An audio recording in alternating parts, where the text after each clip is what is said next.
दोस्तों स्वागत है आपका आज की बेहद बड़ी और महत्वपूर्ण खबरों में। जी हाँ दोस्तों, देश में कोरोना वायरस के मरीजों के ताजा आंकड़े, जनधन खाता धारकों के लिए बड़ी खबर।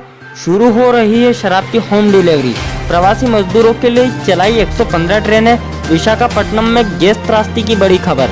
यूपी में बड़ी शराब की कीमत। खबरों में है और भी बहुत कुछ, इसलिए वीडियो को अंत तक जरूर देखें। अगर चैनल को सब्सक्राइब नहीं किया है तो सब्सक्राइब जरूर कर लेवे। साथ ही बेल आइकन के बटन को भी दबा दीजिए ताकि नई वीडियो का नोटिफिकेशन आपको जल्द ही मिल जाए। दोस्तों वीडियो के अंत में है खास खबर, आइए देखते हैं। दोस्तों सबसे पहले हम जानेंगे कोरोना वायरस के ताजा आंकड़े। कोरोना का कहर जारी। भारत में संक्रमितों की संख्या 52,952। पिछले 24 घंटों में 3561 नए मामले सामने आए हैं। जी हाँ दोस्तों, भारत में कोरोना वायरस का कहर बढ़ता ही जा रहा है। देश में जारी लॉकडाउन के बावजूद संक्रमितों का आंकड़ा 52,000 पार कर गया है। भारत में कोरोना संक्रमितों की संख्या 52,952 हो गई है। बीते 3 दिन में ही कोरोना के 10,000 मामले दर्ज किए गए हैं। बीते 24 घंटे में कोरोना के 3561 मामले दर्ज किए गए हैं, जबकि 90 की मौत हुई है। अब तक कुल 15,267 लोग इससे ठीक भी हो चुके हैं। हालांकि रिकवरी रेट की बात की जाए तो बीते 24 घंटों में 28.83 रिकवरी रेट है। बता दें कि कोरोना संक्रमण फैलने से रोकने के लिए देश भर में तीसरे चरण का लॉकडाउन लगाया गया, जो कि 17 मई तक रहेगा। दोस्तों अगली खबर हमारी जोमेटो से जुड़ी हुई है। ग्रासरी के बाद अब शराब की डिलीवरी की तैयारी में है जोमेटो। जी हाँ दोस्तों, देश भर में बढ़ती शराब की मांग को देखते हुए कंपनी ने ये फैसला लिया है।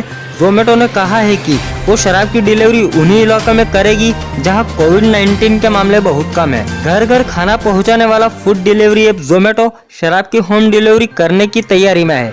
देश भर में बढ़ती शराब की मांग को देखते हुए कंपनी ने ये फैसला लिया है। अलग अलग राज्यों में शराब कंज्यूम करने की कानूनी उम्र 18 से 25 साल है। एक रिपोर्ट के मुताबिक जोमेटो के सीईओ मोहित गुप्ता ने कहा है कि अगर टेक्नोलॉजी की मदद से शराब की होम डिलीवरी की जाती है तो शराब की जिम्मेदारी भरे खपत को बढ़ावा दिया जा सकता है। जोमेटो ने कहा कि वो शराब की डिलीवरी उन्हीं इलाकों में करेगी जहां कोविड-19 के मामले बहुत कम है। लॉकडाउन के चलते रेस्टोरेंट बंद होने के बाद जोमेटो ने ग्रासरी डिलीवरी शुरू कर दी थी। जी हाँ दोस्तों, वही अब शराब की बढ़ती मांग को देखते हुए अब शराब की भी डिलीवरी करने जा रही है। अगर कानून के लिहाज से देखें तो इस समय शराब की होम डिलीवरी के लिए कोई कानूनी प्रावधान नहीं है। Alcohol industry body international and wines association of India लगातार शराब की होम डिलीवरी को सरकार की तरफ से मंजूरी मिल जाए। अगर सरकार इसकी इजाजत दे देती है तो जल्द ही जोमेटो शराब की भी होम डिलीवरी करेगा। दोस्तों अगली खबर हमारी विशाखापट्टनम से जुड़ी हुई है, जो कि विशाखापट्टनम में गैस लीक होने से 11 लोगों की मौत हो चुकी है। वहीं 1000 से ज्यादा प्रभावित। सीएम ने किया मुआवजे का ऐलान और 10 बड़ी बातें। आंध्र प्रदेश के मुख्यमंत्री वाईएस जगनमोहन रेड्डी ने विशाखापट्टनम में गैस रिसाव की घटना में मारे गए लोगों के परिजनों को 1-1 करोड़ रुपए बतौर राहत देने की घोषणा की है। घायलों को नगद सहायता प्रदान किए जाने का ऐलान भी किया है। जी हाँ दोस्तों, आंध्र प्रदेश की विशाख गैस त्रासदी में 11 लोगों की मौत हुई है, जबकि 20 लोगों की हालत बेहद गंभीर बनी हुई है। सैकड़ों की संख्या में लोग अस्पताल में भर्ती है। नंबर 2, स्थिति नियंत्रण में नहीं। राष्ट्रीय आपदा मोचन बल के महानिदेशक एस.एन. प्रधान ने कहा है कि संयंत्र से रिसाव अब बहुत कम हो गया है। राष्ट्रीय आपदा प्रबंधन प्राधिकरण के सदस्य कमल किशोर ने कहा है कि संयंत्र के आसपास के इलाकों में रह रहे करीब 1000 लोग गैस रिसाव से प्रभावित हुए हैं।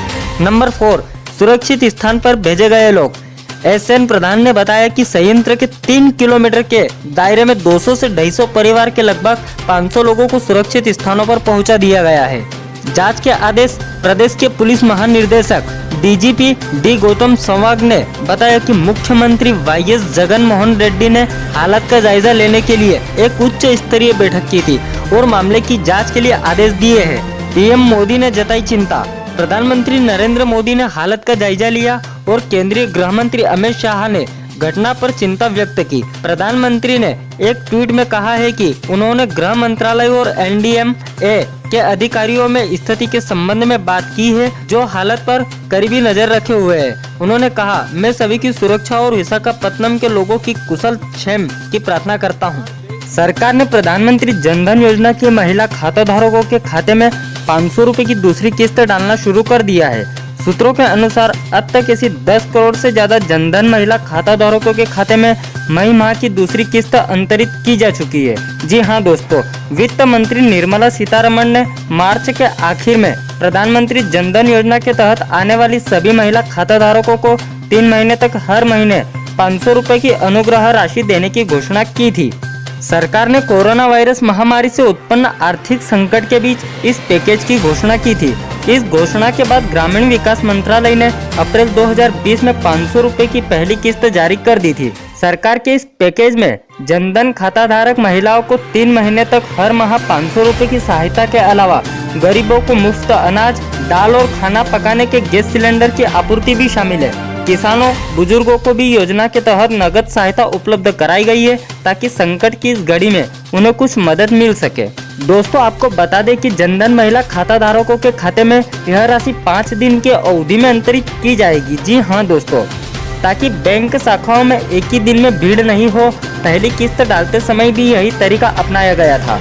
ऐसा बैंकों में भीड़ भाड़ कम रखने और लोगों के बीच शारीरिक दूरी के नियम को बनाए रखने के लिए किया गया है। दोस्तों, अगली खबर हमारी श्रमिकों से जुड़ी हुई है। रेलवे ने अब तक 115 श्रमिक ट्रेन चलाई, 1 लाख से ज्यादा प्रवासियों को मंजिल तक पहुंचाया। रेलवे ने बुधवार को बताया कि उसने 1 मई से अब तक 115 श्रमिक स्पेशल ट्रेनें चलाई है, जिनमें लॉकडाउन की वजह से देश में अलग अलग हिस्सों में फंसे 1 लाख से ज्यादा लोगों को ले जाया गया। रेलवे ने कहा कि बुधवार को चलने वाली 42 ट्रेनों में से 22 दिन में रवाना हो चुकी है, 20 और ट्रेनें रात को चलेगी। रेलवे ने मंगलवार रात तक कोरोना वायरस महामारी के मद्देनजर लागू किए लॉकडाउन के कारण कार्यस्थलों पर फंस गए प्रवासी कामगारों के लिए 88 ट्रेनें चलाई। प्रत्येक विशेष ट्रेन में 24 डिब्बे हैं और हर डिब्बे में 72 सीट है। सामाजिक दूरी के नियम का पालन हो, इसके लिए रेल में एक डिब्बे में 54 यात्रियों को ही बैठाया जा रहा है। दोस्तों, अगली खबर हमारी सुप्रीम कोर्ट से आ रही है। आइए देखते हैं सुप्रीम कोर्ट ने मजदूरों के लिए क्या कहा। प्रवासी मजदूर को उनके गांव वापस भेजने की मांग करने वाली याचिका पर सुप्रीम कोर्ट ने आज सुनवाई बंद कर दी है। बिल्कुल आपने सही सुना। कोर्ट ने कहा कि केंद्र और राज्य सरकारें इस दिशा में कदम उठा रही है। याचिकाकर्ता ने अभी भी सभी लोगों को घर वापस लौटने का मौका न मिलने की शिकायत की है। राज्य सरकारों की तरफ से मजदूरों से 15% किराया लिए जाने की भी टिप्पणी की है, लेकिन कोर्ट ने इस पर अभी तक कोई टिप्पणी नहीं की। दोस्तों, अगली खबर हमारी यूपी से है। यूपी में बढ़े शराब के दाम, पेट्रोल और डीजल की कीमत में भी हुआ इजाफा। कोरोना वायरस महामारी के बीच उत्तर प्रदेश सरकार ने कैबिनेट की बैठक में कई बड़े फैसले लिए। योगी सरकार ने आज कोरोना वायरस को लेकर अध्यादेश पास कर दिया है। वहीं पेट्रोल डीजल पर भी वेट बढ़ा दिया गया है। इसके अलावा शराब के दामों में भी इजाफा कर दिया है। मुख्यमंत्री योगी आदित्यनाथ की अध्यक्षता में हुए कैबिनेट की बैठक में फैसले लिए गए हैं।